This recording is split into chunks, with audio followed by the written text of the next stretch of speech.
guys.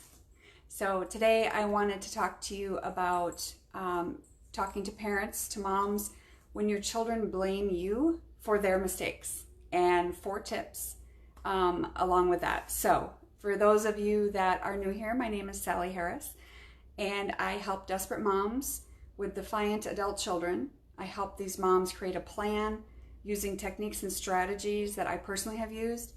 And this will provide less anxiety and peace and hope for the mom.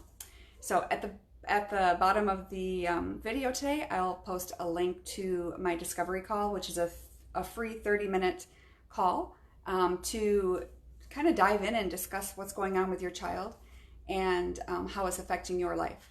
So let's get started here. So today, these 4 tips that I wanted to talk to you about. As you know, I'm talking about adult children over 18, their decisions are not our responsibility as moms, right?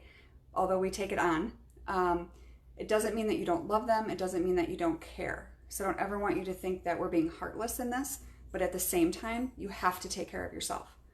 And that's where tough love comes in, right? And we'll talk about that another day. But when you think about it, what if you weren't around? What if you weren't around for them to blame all of their problems on? They'd have to figure it out, wouldn't they? Typically, the blame shifting starts at a really young age. If you remember back to the toddler stage, it starts early. They don't want to take responsibility for themselves.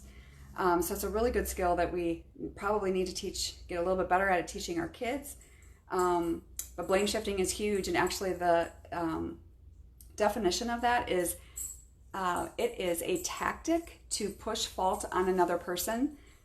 Blame shifting happens when children blame others or external circumstances on their behavior, whether they did something wrong, failed to do something right, or feel a certain way. They are reluctant to own up to their own part of responsibility, and they shift the burden of blame and or action on others. So like I said, it starts young. And so when does this happen? When do they start blaming moms and dads for all of their problem? And really it starts when they blame the situations that they got themselves into because of their own choices, and when you don't bail them out of the circumstances that they got themselves into. So again, it is all self there. You didn't do any of those things to cause them to get where they're at, okay? The circumstances. So I heard a long time ago, we are raising adults, not children. And just to keep that mindset, if you're still raising kids, like we're raising adults, we're not raising children. So the 4 tips that I have, and for me, my rule was if at any time during this process they're disrespectful, then the conversation's over. Frankly, at that time, you can try to revisit it again. But you're still their mom, and there's nothing wrong with demanding respect. You deserve that. And so any disrespect, the conversation's over. So number 1 is don't be a reactor. So don't react to the conditions of your life and let that run your life, okay? Number 2 is validate how they feel, because remember, your perception is your reality. And so you may see something completely different than what they see, but at the end of the day, their perception is their reality, and you're not going to change their mind on that. So at least not initially, right? Not in this initial conversation.